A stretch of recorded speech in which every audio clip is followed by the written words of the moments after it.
Pirate fans, single game tickets are on sale now for as low as $20 for 3 great games to come. East Carolina will take on the Bulls of South Florida, the Temple Owls for Hall of Fame weekend, and then Thanksgiving weekend, it's nationally ranked Cincinnati. For tickets, go to ECUPirates.com. You can paint this with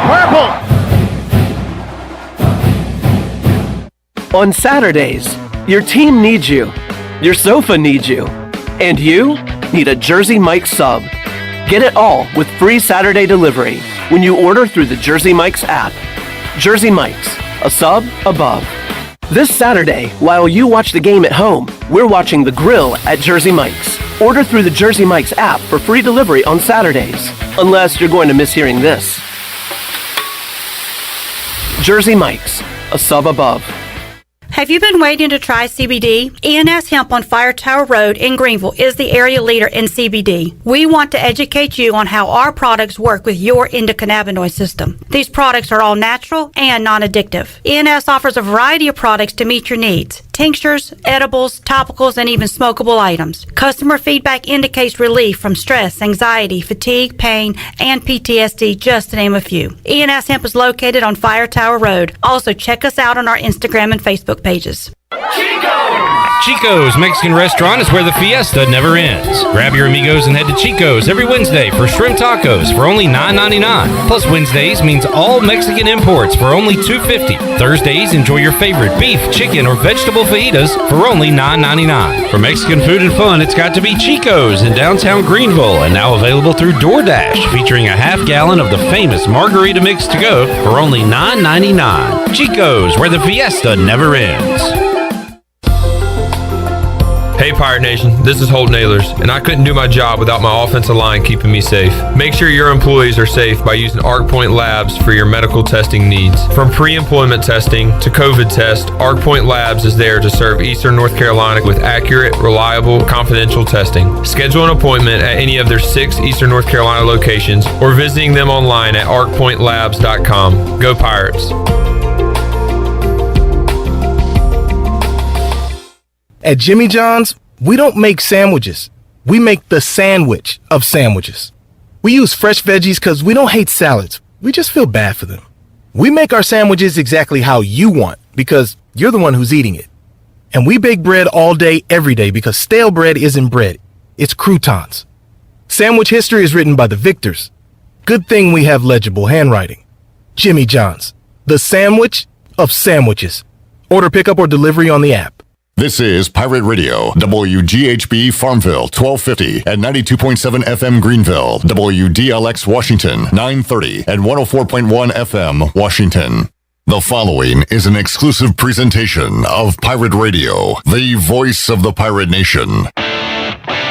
This is Eastern North Carolina's longest-running sports radio call-in show. The Brian Bailey Show is on the air. The Brian Bailey Show on Pirate Radio is brought to you by Angus Grill, Bostic Suggs Furniture, Bojangles, East Coast Grading, The Gavigan Agency, Greenville Auto World, Papa John's, Pepsi, Seared Chop House, Taft and Hagler, Tiebreakers, PMS Builders, and The Rick House. And now, here's Brian Bailey. All right, happy Monday, everybody. A short week for Pirate football. East Carolina back in action coming up on Thursday against South Florida after that long trip to Houston, Texas, and that long Saturday waiting the weather out against the Houston Cougars. Pirates fell in that game in overtime. We're going to talk basketball today because of the short week. Joe Dooley, the head basketball coach in East Carolina, is in the studio. His Pirates getting set to embark on the 2021-22 college basketball season. So we'll talk with Coach Dooley. We'll take your questions or comments on our Facebook Live page. You can get those cranked up as well. Back with the head coach of the Pirates in hoops after this.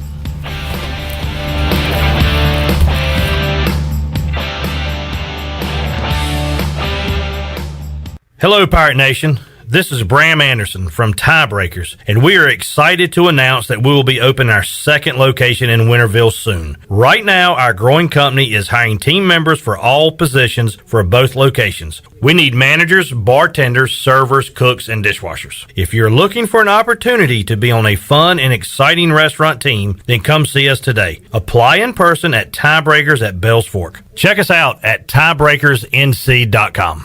It's Bostic Sugg Furniture's 84th anniversary. Since 1937, Bostic Sugg has built a legacy based on quality furniture, value, and exceptional customer service. Get anniversary savings up to 15% off store-wide, plus 6 months special financing on brands like Lazy Boy, Kincaid, Rowe, Bassett, and more. Plus, for a limited time, get local delivery for only $19.37. Wake up to a whole new you and enjoy 72 months special financing on a new Serta or Restonic mattress now at Bostic Sugg Furniture. Seared Chop House is Greenville's newest restaurant and the city's only true chop house. We combine a remarkable menu with an unrivaled atmosphere. Seared, a quality-driven experience highlighting a thoughtful approach to locally sourced ingredients and hearty, flavor-rich cuisine. We're firing up the grill at Seared, Greenville's only true chop house. Come see us, Fire Tower Road at Bells Fork or SearedChophouse.com. Dear past, present, and future football watchers, football is back, just how you remembered it. Tailgates with an ice-cold Pepsi in hand? Totally back. That between-play sprint to the fridge for more Pepsi is back, baby. I really miss this. Anyways, consider this your official excuse for always putting football watching first, courtesy of Pepsi. That haircut appointment? Your mom told us you look great, so you should probably reschedule. Seeing the in-laws for the first time in ages. It's been so long. Nope, sorry, Susan. Not if it's on Sunday. Long story short, after the year we've all had, we think you could use a little football watching. So crack open a Pepsi and cheer your football watching face off. With love, Pepsi. Made for football watching. That's what I like. Hi, this is Billy Parker at Parker's Barbecue. Did you know that we have party rooms at our Memorial Drive location? We can accommodate parties from 10 to 110, or anything in between. We can serve family-style buffet or order off the menu. Parker's Barbecue. Come celebrate with us. The whole family's home. It's almost time to eat again, but you don't feel like cooking again. So close the microwave, put away that box of instant whatever, drop your spatula, pick up the phone, and get a big bow box delivered with 8 pieces of legendary fried chicken, fluffy buttermilk biscuits, fixins, and tea. Because no one ever said a home-cooked meal has to be cooked at home. Just tap your favorite delivery app for a big bow box at your front door. It's bow time. This is Amanda Houston, and you're listening to Pirate Radio, the voice of the Pirate Nation. Go Pirates!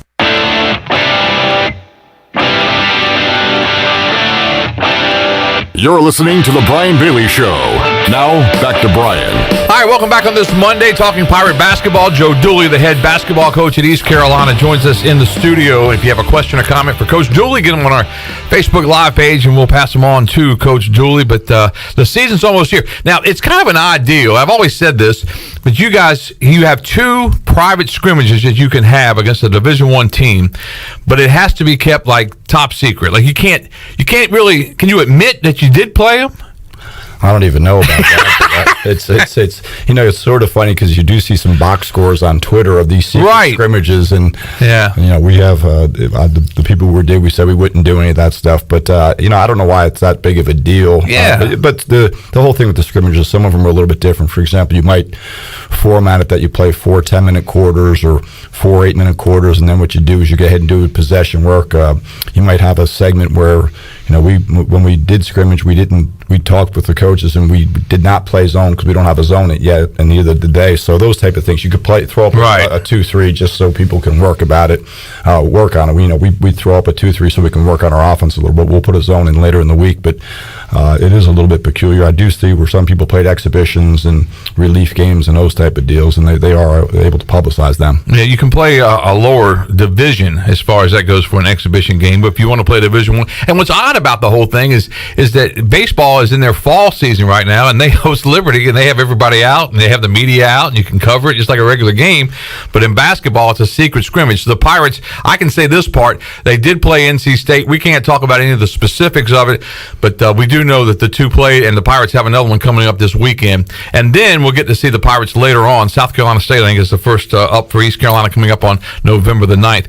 When you look at your basketball team so far and what you can see in practice, I mean, you've been around so long. What do you see out of these guys? What do you see about the camaraderie and that kind of thing? It's interesting because, I think all the coaches, it's an adjustment for us also with the new one-time transfer and these guys getting eligible. It used to be, you had more stability, but now that you don't, it's do you do as many drills? Do you try to get more up and down? Do you try to do different things to get the guys to gel? We have played a lot more full court stuff. We've done a lot more live action stuff. That being said, we also got the summer this year. We had the summer to use some. We had some guys that were hurt that weren't able to be out there. But I do think having the summer and the amount of time we're allowed to do team stuff during the summer and in the fall before we start practicing does help. You look back to last year, and we even shudder the thought of looking back to last year. But with all of the COVID situations that you had to go through, I don't know how you even put a team on the floor. I don't know how you beat a top 5 team with all the things going on, but you did. And you've said a couple of times on the off the record that you really liked last year's team. You thought you could be really good, but you just got ravaged by it. Yeah, I didn't think we were the Lakers, but we won the games we were supposed to. That Memphis, that Houston streak, I thought we were playing well. Well, obviously it was a great win against Houston. We played really well at Memphis, and then we went from February 6th or February 8th to March 4th without playing. Yeah, and everybody's and no one really cares. Line up and play if you don't have guys to practice. It didn't matter. Then it was weird for the kids too. Your offensive timing's off. Any symptom, you were out until we got you tested, so you could come to practice today. You have a little bit of a headache, or you sneeze, go test him. He's out. Yeah, so you go to the practice you go to practice with 10 guys, and before you ever get to play, you're playing 3-on-3. So.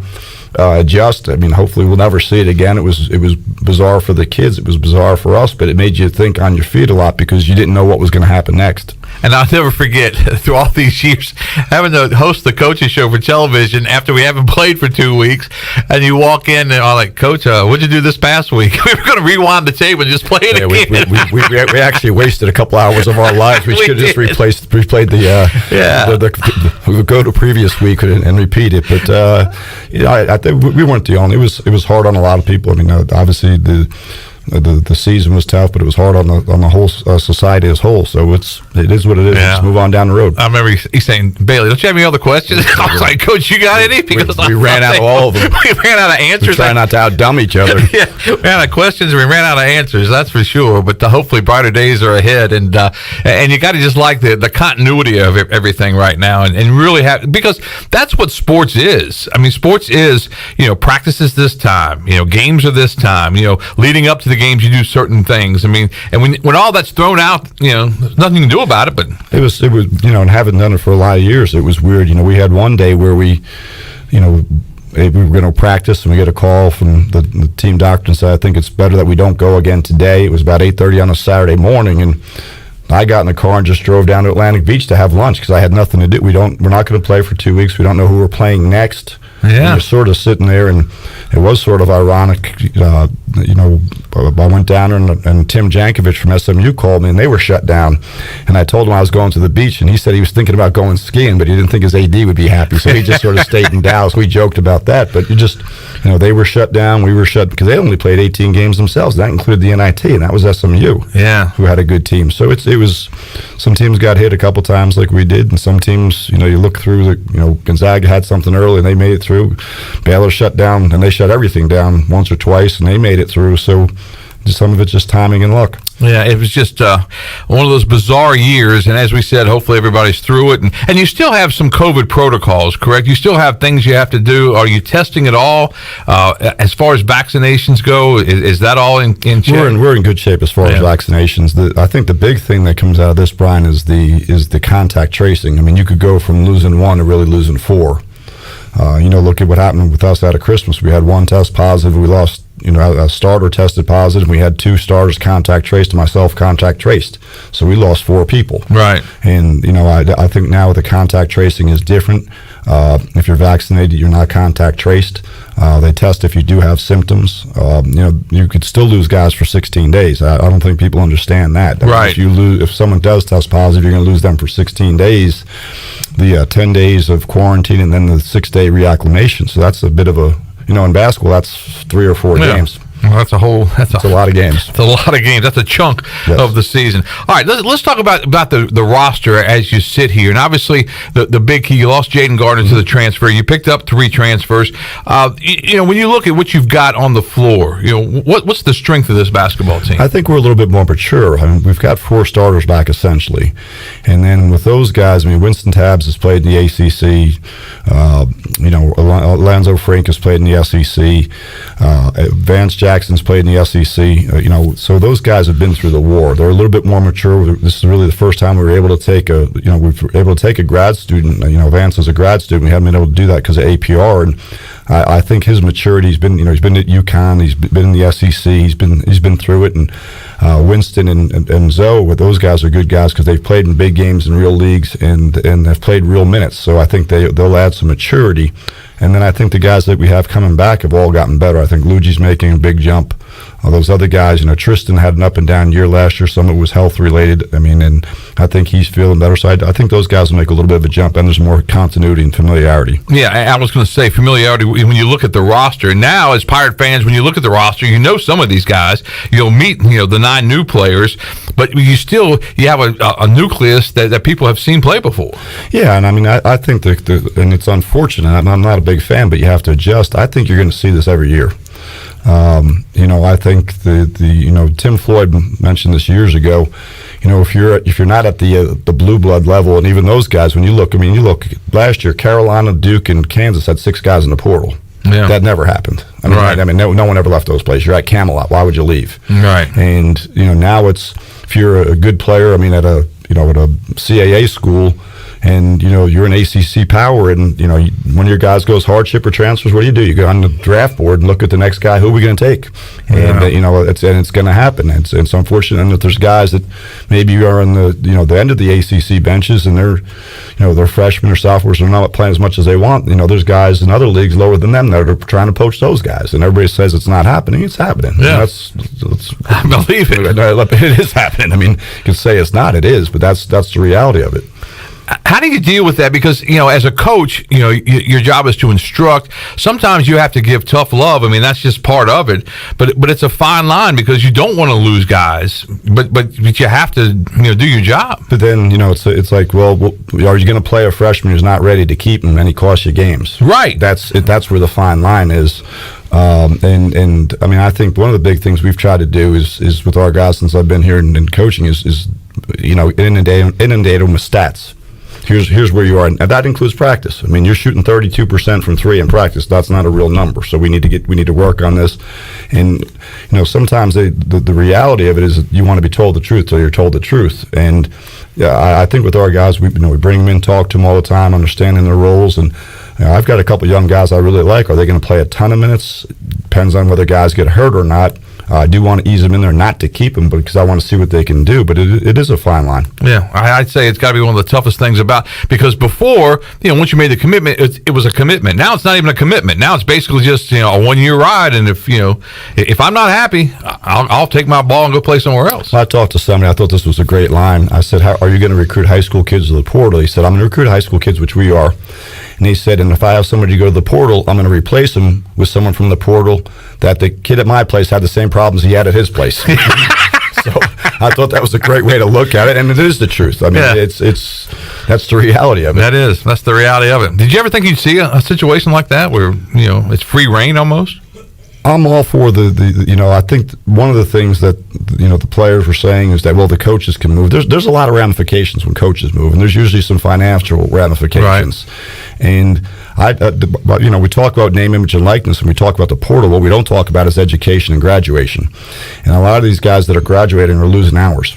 So in order to graduate, they're going to need another semester, another year of school, because they transfer from school A to school B and lose 18 hours. Right. And I haven't heard. No one said graduation yet. They've said name, image, likeness, and portal, and I thought our goal was to help these guys graduate. Well said. Joe Dooley live in the studio with us. We'll take a commercial break right now. We'll continue on this Monday on the Brian Bailey Show for you right after this.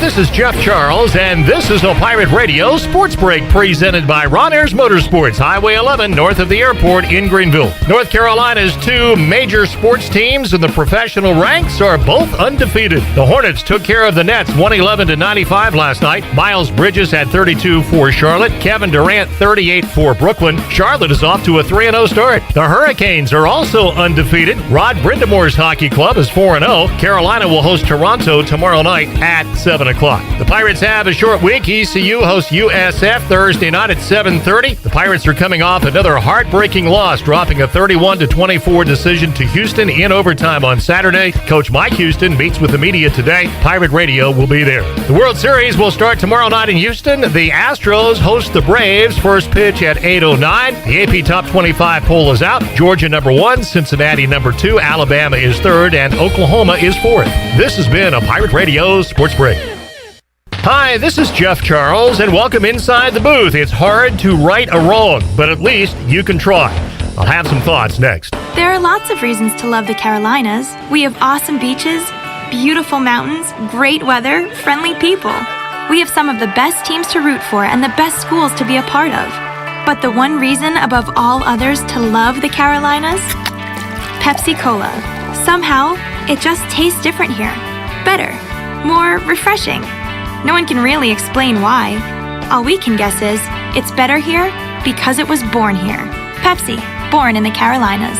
I will never forget December the 4th, 2016. It was the day Ruffin McNeil was unjustly fired as the football coach at ECU. It was wrong on so many levels. I remember the first person I told was former ECU basketball coach, the late Eddie Payne. His team, USC Upstate, was walking into Minges Coliseum for a shoot-around in preparation for the game that night against ECU. He was shocked, as we all were. Now turn the clock up 5 years, and Ruff is going into the Hall of Fame, and deservedly so. He was an outstanding player for the Pirates and ranks 4th all-time in coaching victories with 42. Yes, Ruff should be in the Hall of Fame and will go in the first weekend in November. And by the way, he's the 3rd former ECU football coach who was fired and then put in the Hall of Fame. The others, Steve Logan, the all-time winningest coach here with 69 wins, and Ed Emery. Kind of makes you scratch your head, doesn't it? Come on back again next time, and we'll visit inside the booth.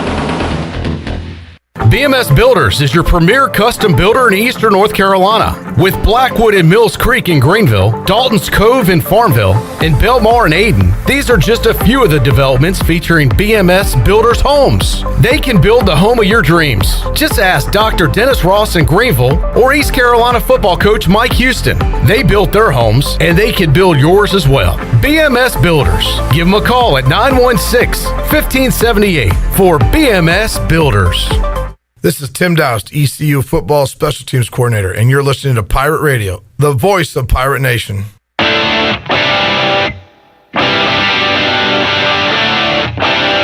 You're listening to The Brian Bailey Show. Now, back to Brian.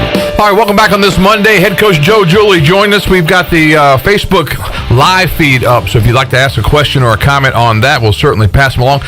Charles writes in and says, can we make the postseason this year, Coach? Put a little pressure on you. Can we get there? Well, I think the big thing is our strength of schedule is good enough. The conference, I think there's 4 or 5 teams in the conference that are in the 40s or lower in the Ken Palm, so that's strength of schedule. Now, I think, it's like everything else, handling the games out of conference that we need to and winning those games and getting your RPI numbers and your net numbers low enough. I mean, we went from, when I took the job, we were 307 to 265. That followed my first year to 217, our second year, into 155 last year in the Ken Palm numbers. And I do think, if we hadn't had a couple of stoppages, we could have maybe been under 100. And that also affects, when you look at college basketball, there's 100 teams playing the NCAA or NIT.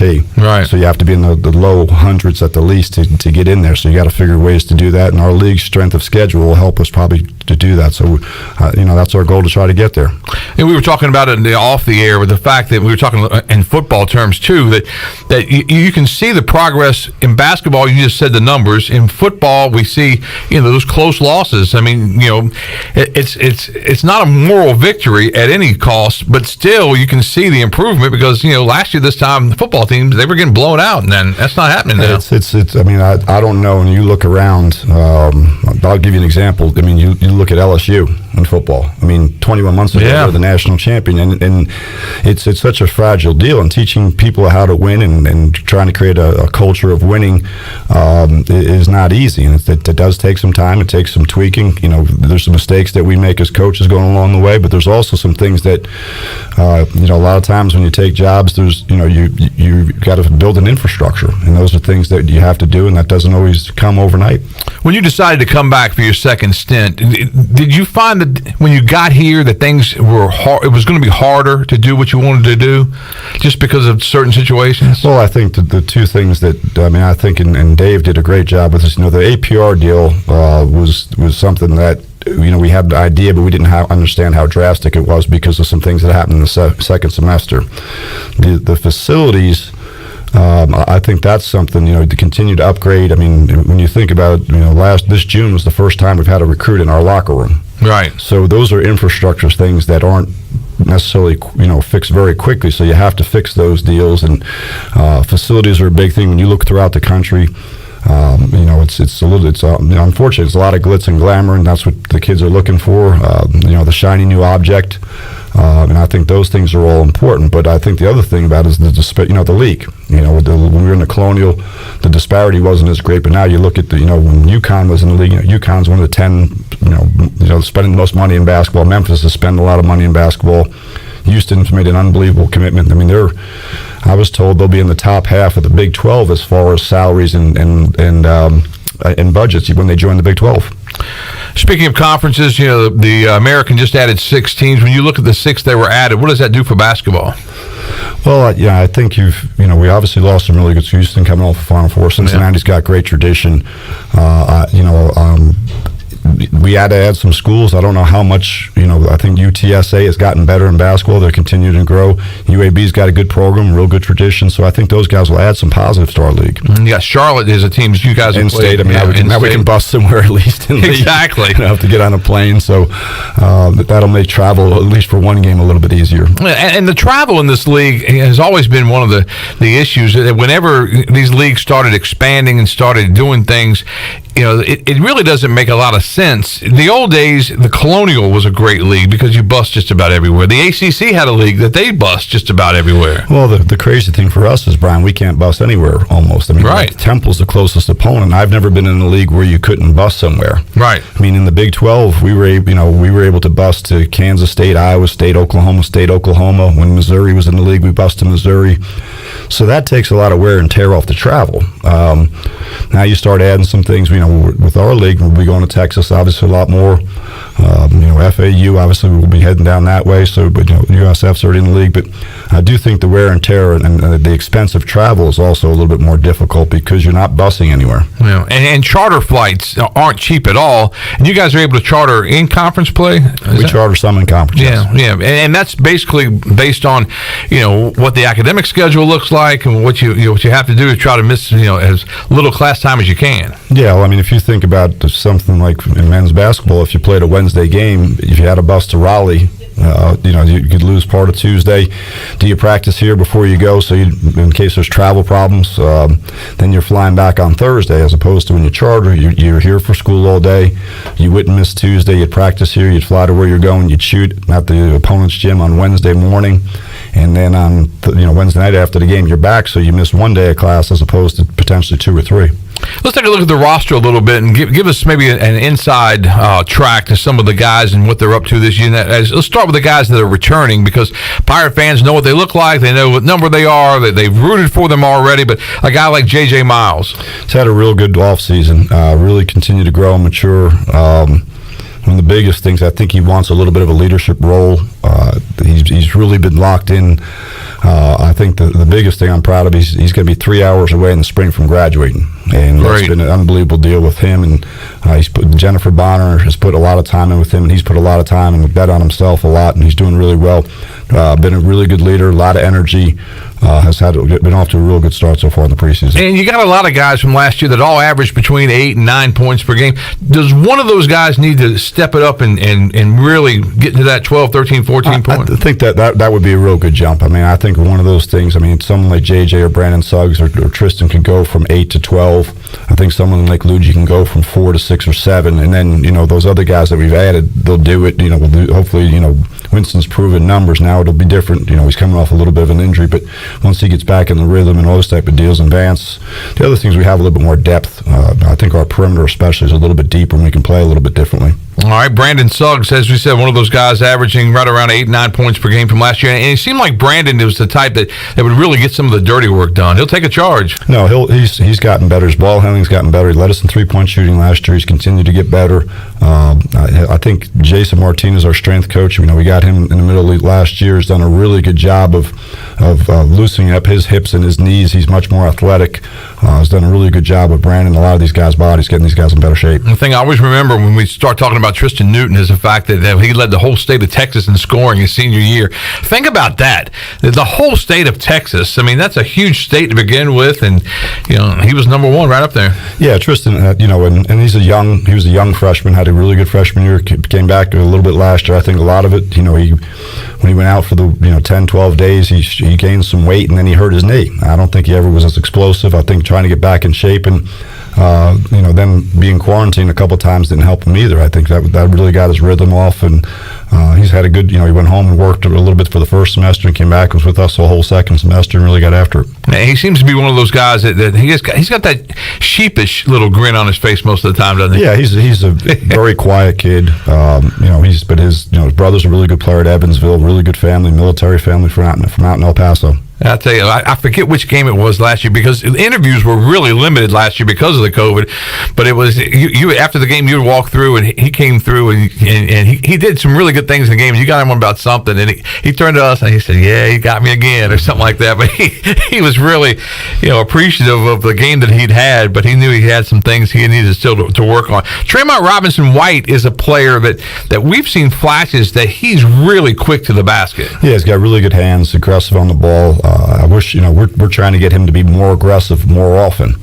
And sometimes Trump plays to not make a mistake. I'm all for that, but sometimes you need to be a little bit more aggressive and be aggressive but not reckless. And I think he's starting to figure that out. And you want him to go to the basket when he can. I want him to drive. Because good things happen. And force help. I mean, I think everybody talks about driving. Driving isn't always just to score. Driving is to force help so you can drive and kick. Right. Driving is to force rotation. There's a bunch of different things that these guys can do to help each other.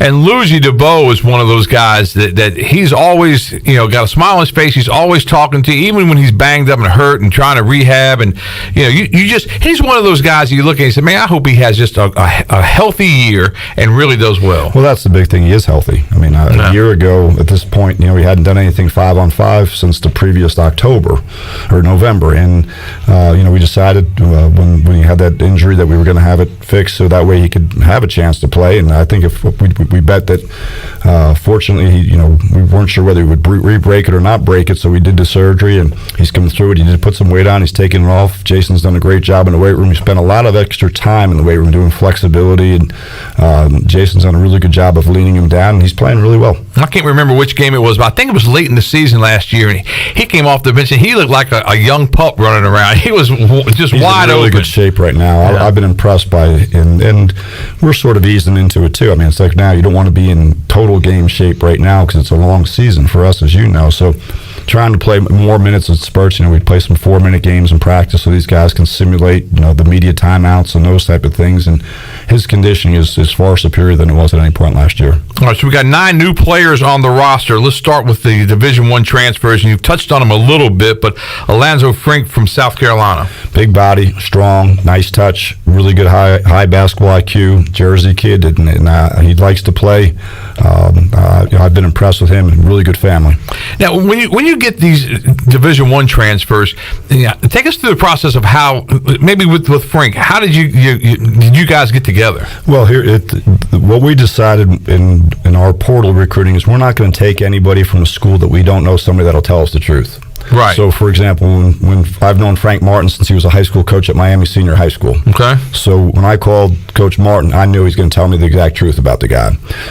With Vance Jackson from Arkansas, I talked to Eric Musselman and I talked to the people at New Mexico. I knew they were going to tell me the truth. With Winston, I talked to Jimmy Christian and Scott Spinelli, 2 of the guys on Boston College's staff. I knew they were going to tell me the truth. So we knew what we were doing, what we were getting with those guys, and the process is they put their name in the portal, you can contact them, and then the recruitment goes from there. Now, a lot of these guys also, there was no visits. Right. So there was guys showing up on your campus that had never seen.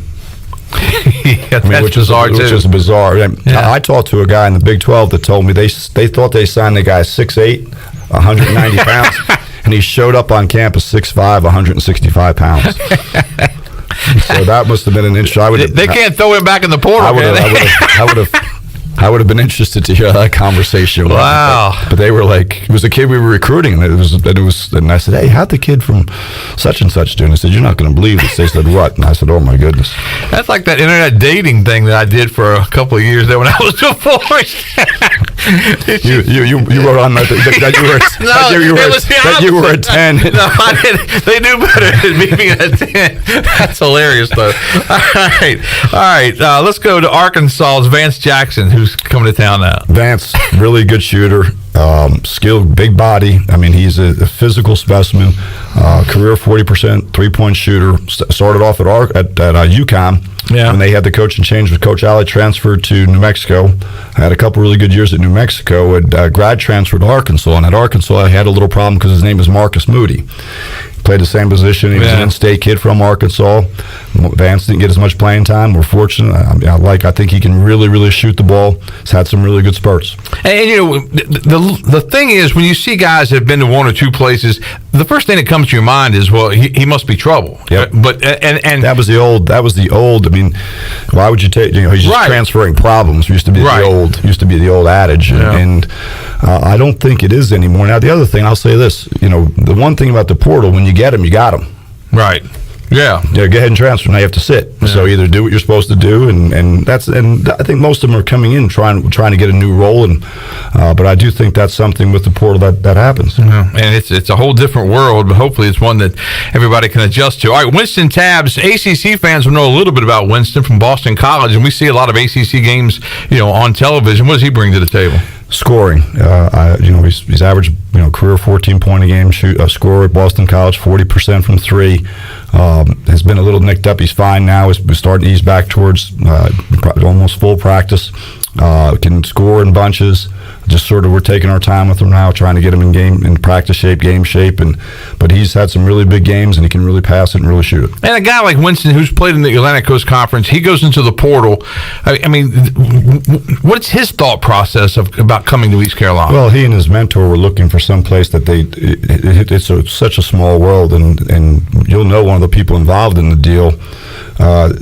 His mentor is very close with Troy Weaver, who's the general manager of the Pistons. Okay. Troy Weaver was the one who helped us get Tony Parham. Okay. So I didn't know his mentor, and we started talking, and Troy's name came up, and the weird deal. I said, "Well, you need to call Troy. I've already talked to him about you." Ah. And we went through the recruiting, and he, we talked to people, and we went through the whole deal, and he wanted, a role like he had, and we felt like we had that situation. He liked the league, close to home. Obviously, it's only about 4 hours from home. His mom's a great lady, and it's a good fit for us, I think. Do you ever see some of these transfers? They go to places and not, I don't want you to name specifically, but you're thinking like, that's not going to work. I mean, there's no, and like I'll give you an example. If you're at a Blue Blood and you've got 3 guys put their name in the draft.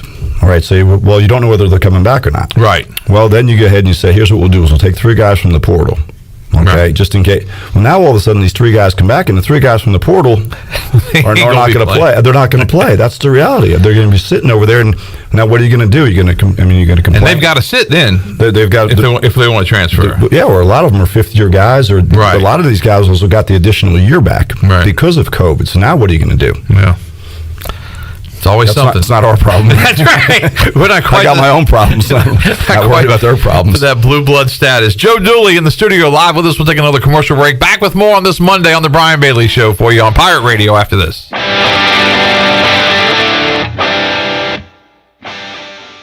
The Angus Grill is the premier location for the best burgers, cheesesteaks, and brisket sandwiches around. Join us and experience original flavors, quality service, and an upbeat environment. We've got 5 outstanding locations in Eastern North Carolina, in Winterville near Pitt Community College, in Wilmington on 4th Street, and 3 locations right here in Greenville. East 10th Street near the Walmart, Jarvis Street in Uptown, and in our newest location on Statensburg Road near the hospital at the former CPW's location. It's the best burger around. Angus Grill. I'm Michael Vaughn with East Coast Grading and Utilities. Many of you know my dad, David Vaughn, and his work in putting in subdivisions all over Pirate Nation. But East Coast Grading and Utilities is not just for those type of big jobs. We're here for the homeowners. Whether it's concrete, driveways, hauling rock, or sand, whatever you need, East Coast Grading and Utilities can get the job done. Call us at 252-531-7494 or check us out on Facebook at East Coast Grading and Utilities. Hey Pirate fans, did you know there are thousands of special needs children and adults right here in our community that loves ECU athletics as much as you do? Robbie's Clubhouse is a local nonprofit organization that can turn your unused ECU tickets into a fun day for a family with special needs. If you can't make it to the next Pirate game, simply call 1-800-DIAL-ECU and donate and designate your tickets for Robbie's Clubhouse. Go Pirates! Hello, Pirate Nation. This is Jamie Cuccinella, inviting you and your family to come by Cuccinella's Pizzeria and Italian Ice. Cuccinella's has been serving our special family recipe New York-style pizza since 1932. We think you'll taste the difference in just one bite. When you come in for a pie, don't forget to try our house-made Italian ice or gelato. We make small batches every day from scratch with all fresh ingredients. Cuccinella's on Old Tar Road across from Plant and Sea, Cuccinellas.com, and on Facebook and Instagram. For years, Callie Ann Phelps has been singing about Phelps Chevrolet. Phelps Chevrolet is the one for you. Low prices, service too. See the big dealer right away. Carolina's finest, Phelps Chevrolet. And you'll agree with what Skylar Phelps has to say. Nobody beats Phelps Chevrolet's prices. Nobody. The name you can depend on. Phelps Chevrolet. Get you one. Find new roads with Chevrolet. Then come find yours at Phelps Chevrolet in Greenville. Hey Pirate Nation, be sure you have the best comfortable shoes this tailgate season with a stop at Flea Feet. This is ECU alum Chris Lunyon, owner of Flea Feet of Greenville, and we provide solutions through one-on-one service to runners, walkers, and everyone in between. Flea Feet has the tools and technology to get you on the right shoe, including a 3D foot scanner that measures arch height, width, and more. Come visit us on Greenville Boulevard in the public shopping center right near the stadium. Be sure to run with us on Facebook and Instagram. Flea Feet, we run for you. Go Pirates! Hey everybody, this is David Glenn, and you're listening to my favorite station in Eastern North Carolina, Pirate Radio, the voice of the Pirate Nation.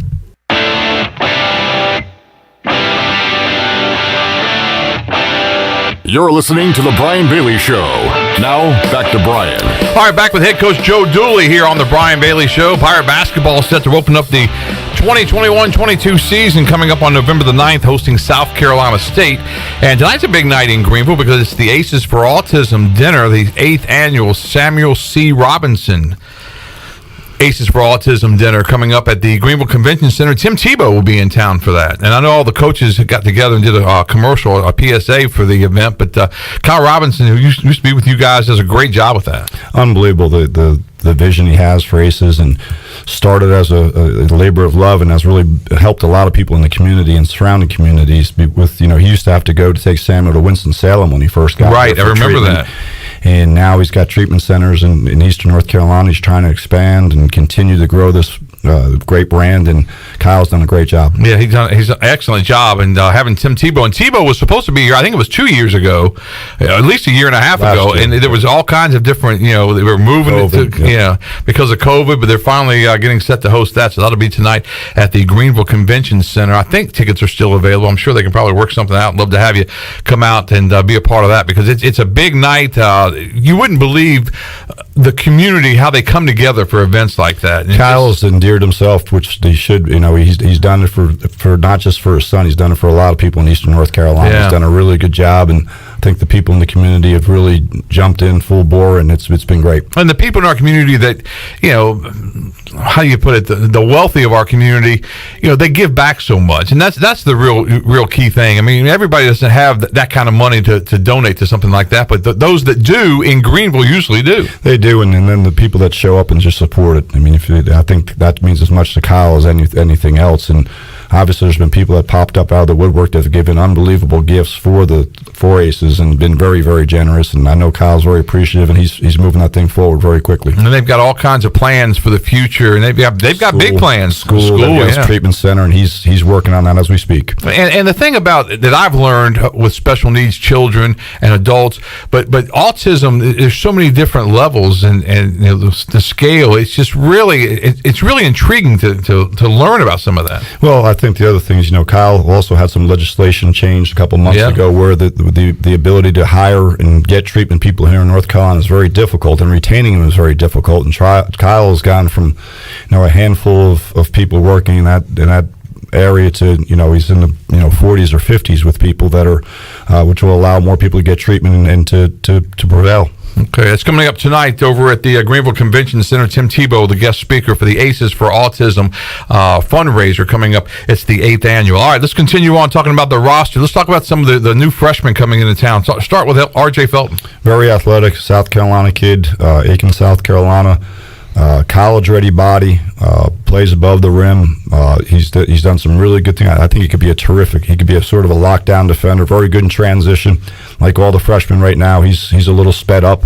I think once he starts figuring that out, he'll continue to get better and better. All right, some of the other freshmen, Alexis Reeves. Alexis Reyes is a good shooter, kid from Boston. He can really shoot it. Like all the freshmen, he's sped up a little bit right now. The one who's figured it out the most as a freshman so far has been the kid Javon Small.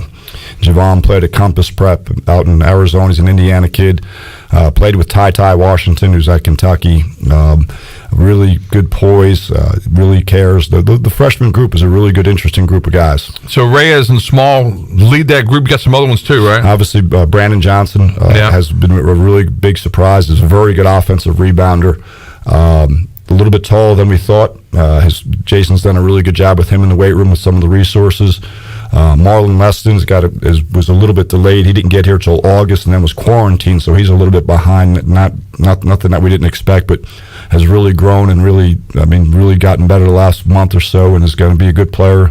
And Tay Mosier can really shoot the ball. Tay's got, is one of those high school guys that was used to shooting every ball, so he's having a little bit of an adjustment right now, and we're trying to ease him into that. But he really hard worker. The freshman group has a lot of energy, and they've done a really good job of being in the gym, a lot of extra hours shooting. We talk about young players and what they have to do to see the floor, but the bottom line is basically, A, if you can defend, and B, if you can put the ball in the hole, you're going to get your playing time. Or if we can trust you. Yeah. That might even, to be where you're supposed to be when you're supposed to be. And that's if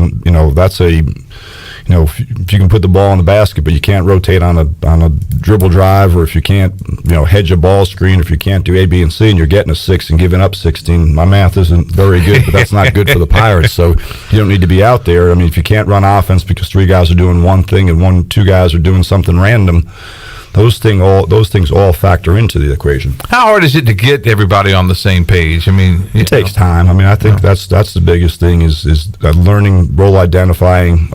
Some of these guys are used to taking X amount of shots in high school. It's not going to happen that way. What the other thing that guys don't figure out is the other coach knows what he's doing. Right. So what I'm saying, for example, if you're a really good post guy, they might post trap you to take the ball out of your hands. So you didn't get 10 shots today, you got 6 because they trapped the ball out of your hands. Now, do you make the right play? Instead of taking a bad shot, do you reverse it and get the extra shot? So those are all things that factor in. When you look at where you were at this point last season, trying to just get a season started, and where you're at right now, how good do you feel? Much better. I mean, the uncertainty, and then just the practice was so helter-skelter. I mean, like I said, you might go... Yeah. You lose a couple guys today. Someone tests positive, he's gone. And the other teams factored into the deal too. We had some games when we were fine that other people were quarantined. We lost Cincinnati here, for example, or Cincinnati there. I'm saying we lost a couple games where other teams were DQ'd because they had too many guys, and it was sort of weird. You practice, and if you had some guys with some a headache or sneeze, until you got a PCR back, they weren't there, and so you had to adjust on the fly with practice. But we've done so much more 5-on-5 because we could this year.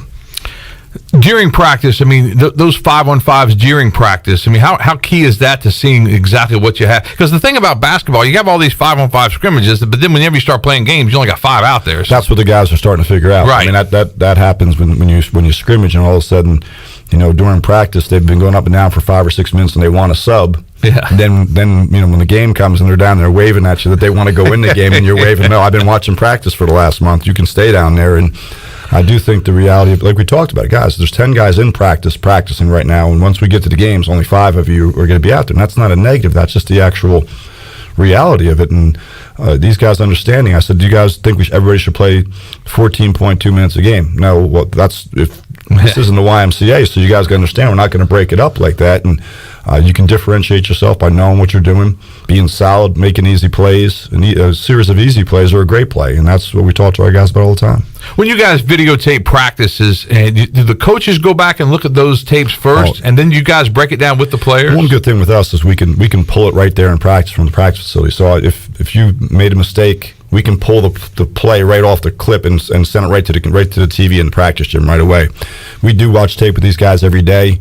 I think it's like everything else, and probably like when we were children, we don't believe it till we see it. Oh yeah. I mean that wasn't me. Yeah. That wasn't me. I didn't say that.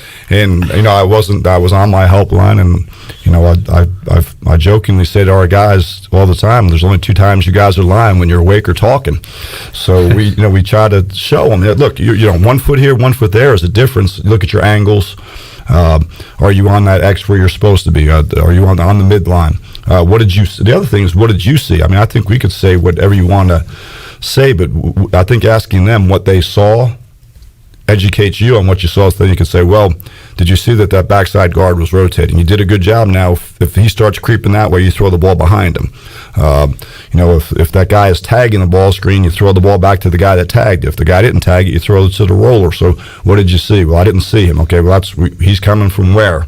And I think once they give you an indication that they know what they're looking for, it makes it easier for them also. And that's interesting you say that, because in Houston, and I've heard it many times, but this weekend in Houston, I walked behind the bench, and Coach Shankweiler had the offensive linemen together, and he did the exact same thing. He said, all right, what did you see? And he said, was he in the A-gap? Did he come to the A-gap? And he said, well, if he comes, and he was just, we work on it every day in practice, and he was just explaining to him that if that's what we've been working on. Well, I think, having played, sometimes what you see is a little bit different. It was different than what you saw because the speed of the game speeds up, or there's a million variables that happen. And right. I can't. Football, you're resetting every 30 seconds. We can go up and down for 3 straight minutes. That's true. 3 or 4 straight minutes, and we don't have the headset and calling, hey, Brian, go over here, and now all of a sudden something changes. I mean, the guy that was, you go to those games where the guy you're saying, well, we call him rondos, guy that you don't close out tight on because he wants to drive and he's not a great shooter. Well, we've also coached those games with a guy who's a rondo who you're telling you guys to close out short on, makes 5 threes. Well, he was a 22% 3-point shooter. We played the numbers, and the numbers didn't work for us today. So then you have to adjust those type of deals. And sometimes the kids see something differently, or the look was a little bit different and got them off. Or, the angle of something was a little bit different. I mean, we had a couple the other day on ball screen tags that we hadn't seen at all, and we got confused on 1 or 2 things because of the way they crossed. And it wasn't that complicated. We could just pass it off, and we gave up, a couple of baskets on things that we hadn't done all preseason. So then when you watch the tape, what did you see? Well, the ball's coming to you. That means you do what? I get closer to my man. Well, the ball's coming to you, and you're going to tag on the backside. You need to be dragging to the ball. And until they see it a couple times, I mean, it's easier. Yeah, preseason basketball, those secret scrimmages that Pirates had one this past week, have one more coming up, and then November the 9th, South Carolina State. East Carolina will open up the season against South Carolina State. 3 home games to start the season. That's a positive. Yeah, it's good. I think we've got to 3. It's crazy. We'll play 6 games in 12 days to start the season, which is a lot of games. We go from the 3 home games down to Myrtle Beach to play Oklahoma, and play that Thursday, Friday, Sunday in Myrtle Beach. So that's a quick turnaround for those games. You get a lot of scouting report, and the guys will see a lot of different looks. Why is that a Thursday, Friday, Sunday? That I don't know. I think the it's an ESPN coordinated tournament. I guess maybe it was for TV times. I'm not really sure. But they're covering all the games, and It is a little bit, I think some of the places do that. Some of the other tournaments do that too. They skip a day, so they don't want guys playing 3 days in a row. Yeah, Thursday, Friday, Sunday down at Myrtle Beach. We'll talk more about that coming up in just a bit. We'll take our final commercial break, then we'll wrap things up with head coach Joe Dooley right here on the Brian Bailey Show right after this.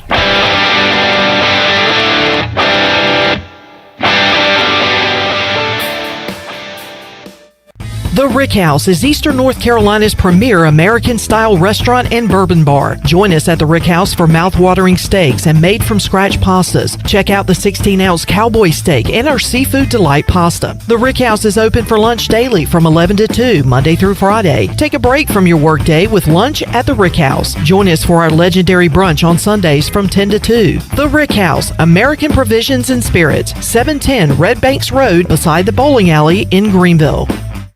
There's no better time to drive away with a quality pre-owned car, truck, or SUV from Greenville Auto World. Greenville Auto World is your authorized rough country dealer. We specialize in lift and leveling kits along with custom wheel packages. Whether you're looking for ground clearance or enhancing the appearance of your vehicle, trust our team for your off-road experience.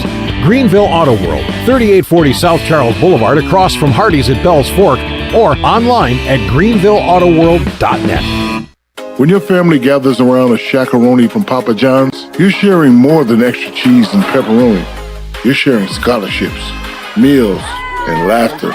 Because $1 from every shakaroni goes to charity. That's pizza with a purpose. Hey, Pirate fans, the Shakaroni Pizza is back, and only for $13. Plus $1 from every purchase goes to charity. The Shakaroni is an MVP move for game day or any day. Place your order online at papajohns.com and sign up for Papa Rewards. Papa John's, the official pizza of the ECU Pirates.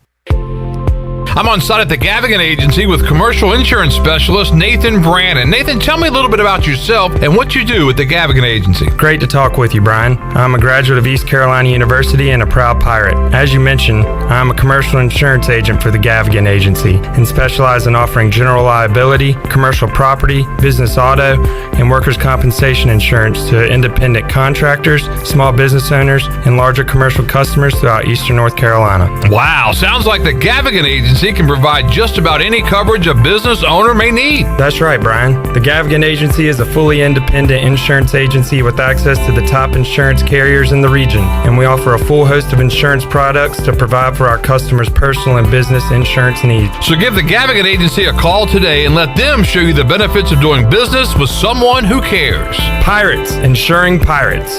Arrgh.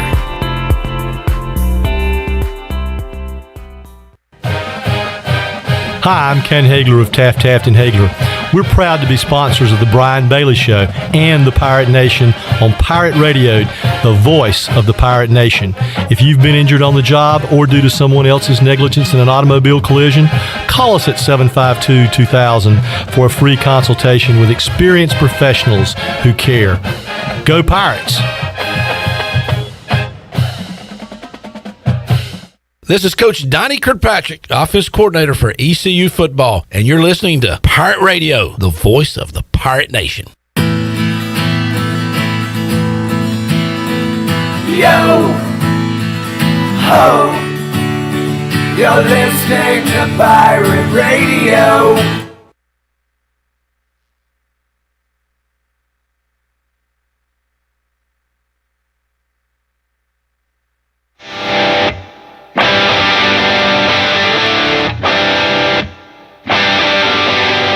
All right, welcome back to the Brian Bailey Show on this Monday. Joe Dooley, head basketball coach, joining us for the hour as we wrap things up with Coach Dooley. When you take a look at the schedule, is it a schedule that you look at and you think, hey, there's a lot of winnable games on that schedule. We got to really do what we got to do early and then go from there? There's no doubt. We do need to win the games you're supposed to win. I think the good thing is you've also got a lot of challenging games. Obviously, that Myrtle Beach deal will be a very good field. Old Dominion's coming off a very good year, and Liberty's, it was in the 30s, the upper 30s, low 40s in Ken Palm last year, and one there was an NCAA tournament team. So I think you'll have enough tests, and obviously, our league is a bear. I do think we continue to schedule better as we get better. I think that's one of the things. It's not just wanting to play games; it's also other teams are also looking at your net and your because they need tier 1, tier 2 wins in order to get to the NCAA tournament for out of conference schedule, which is. I think scheduling is a little bit more complicated once you get into it than people think in some regards. And with a lower net, it'll enable us to play more games. And if you're a tier 1 or a tier 2 game, you're much more appealable to teams to play. What do you see in the American this year? Houston's going to be terrific as usual. I think the road goes through Houston. Memphis, unbelievable recruiting class, has some guys coming back, and I do think that the SMU, UCF, and Wichita State, Wichita State with Tyson Etienne, preseason player of the year, has got 3 or 4 starters back. Very good, had a good year last year. We didn't get to see him. I don't even know, we didn't get to see him in person, but really good depth, and I think they've done a really good job of restocking their roster. In the preseason coaches poll, the Pirates were picked last. You put that on the bulletin board so the guys can see it? No, you don't need to. They already know. They know. That's something that you look at, and I don't think we're a last place team. Now you prove it, and you don't have to talk about it. What's the old adage? You don't need to talk about it, show it. And that's what our guys, I think we've had a good preseason so far. We've won more days than we've lost, and let's hope we keep stacking them. Do you practice and say that when you finish practice? You get your coaches together, hey, did we win or did we lose? I learned this years ago, and it was a funny thing. A friend of mine told me, he goes, he would write on the practice plan after every practice whether we won or lost. Wow. The guys are right now, they ask me after practice, did we win or lose? And I think that's them wanting to know is also they're taking a little bit of pride in the fact that we can stack some days together. And to tell you the truth, we hadn't stacked. About 2 weeks ago, we stacked 2 bad days together, which we hadn't done, and then we strung a good streak together. And it's also weird because you have 42 days and you can practice 30 of them. Mm-hmm. Where they come up with these numbers, I don't know, but we'll keep stacking. When they say one bad apple can spoil the bunch, because one guy has a bad day, does that knock the whole thing, or it kind of depends? No, I think it's the same thing. Even if you just get off to practice, can you flip practice? We started practice poorly this morning. And flipped it really quickly. Good. Just to hear, hey, whoa, we can work on this, or we can work on conditioning, and they flipped it quick. So they were smart. I mean, I got to give them credit. When you look at a possible starting lineup in your head right now, do you have guys that you think you have? Maybe 8 total players. You think 5 will be the starters, and you're We've got. Well, I think it's been a weird deal because Alonzo and Winston have been coming off injuries, so we haven't had as much to look at. Now you know what you have in a lot of regards, but have they fit in yet? No, but I do think probably we've got 3. Just about 3, possibly 4 guys we're pretty certain will start, and then as those guys continue to get better and get healthy, that could change some of the dynamics. And it's funny about the dynamics because this time, in 2 months from now, you may have a whole different set of players to play with because just how things go and injuries and guys that improve and that kind of thing. Well, yeah, and then guys that fit. I mean, there's guys out there that we've put on the court, and in September you're saying he's never going to play a minute. Yeah. And then as you start going through and you look at the stats after practice, he was 3 for 5 from the field, 2 for 3 from 3, had 7 assists, no turnovers, or he had 14 rebounds. I mean, it's all. Some guys just actually play better, and it depends on the way you mix and match your teams. Also, I mean, sometimes the way you put guys in roles in practice also influences the way they play. When do you start working on South Carolina State? We'll start working on South Carolina State next week. Now, we've already worked on some things and some actions that we've seen. Obviously, Coach Madlock's a new coach. He was at Memphis last year as an assistant, so we've watched some of them. He was an assistant for Andy Kennedy at Ole Miss, so he'll probably mix and match with some things and probably have a few of his own wrinkles. And playing all those games, in such a short amount of time, do you look at other teams on that schedule too? We've already pre-scouted all. Yeah. Now, you're not going to have a quick turn. It's more so your principles, and a lot of it will be personnel. I mean, we'll have to base a lot of our scout report based upon personnel. What's it going to be like to have Minchie's Coliseum with fans again? It'll be great. I mean, it'll be really. It was as you know, you've been there. It was a really weird dynamic, but everybody had to deal with it. So. Let's move on down the road. It was really strange to be because the seating was in the upper deck. There weren't 25, 30 people. I joke with people all the time. That was one of the few that was at the Houston game. I mean, that was one of the greatest wins in Pirate basketball history, and there just wasn't anybody there. Yeah, I mean, I think the weird thing was, and it was just the kids having to cheer for each other. You can hear so many more things. It's sort of funny because you can hear everybody's play. Everybody in the country knows everybody's play calls now because you're yelling the play call, and there's no sound to drown it out. But I do think that the kids, they weathered the storm. They did a really good job. We got through the NCAA tournament, and like I told our guys all the time, it's better than not playing. Yeah. I mean, it wasn't ideal, but it would be a lot worse if we didn't get to play. Coach, good luck this season. Stay healthy with that bunch, and let's win some games. We're going to try, Brian. There Thank you go. Joe Dooley, the head basketball coach, joining us here on the Brian Bailey Show. That's our show for this week. We'll see you back here next Monday on the Brian Bailey Show. Have a great sports week, everybody. This has been the Brian Bailey Show, brought to you by Angus Grill, Bostic Suggs Furniture, Bojangles, East Coast Grading, The Gavigan Agency, Greenville Auto World, Papa John's, Pepsi, Seared Chop House, Taft and Hagler, Tiebreakers, BMS Builders, and The Rick House. Join us next time for another edition of The Brian Bailey Show, exclusively on Pirate Radio, the voice of the Pirate Nation. This is Pirate Radio, WGHB Farmville, 1250 and 92.7 FM Greenville, WDLX Washington, 930 and 104.1 FM Washington. 1-800-636-8686. I'll tell you what I mean by that in a second. We are coming to you live from the Rocket Mortgage Studios. Whether you want to buy a home or refinance your current home, Rocket can. So the second hour is open, and coming up in hour number 3, we're going to talk America's team. Browns running back D'Ernest Johnson will be joining us. And Ross Tucker made a great point about you Bengal fans. Like, where are you? Now is your time. What an amazing day that was yesterday. And I thought that he absolutely crushed it when he said, if I'm a Bengals fan this morning, I am reading anything and everything that I can about the Cincinnati Bengals. Everything said, everything written, anything that anybody puts on video. I mean, it's an amazing thing. Nothing's guaranteed. But as it stands right now, that game, that win, that beatdown, I mean, it hasn't been this good since pretty much ever. Since my guy Boomer was winning the MVP award and taking that team to the Super Bowl. He's a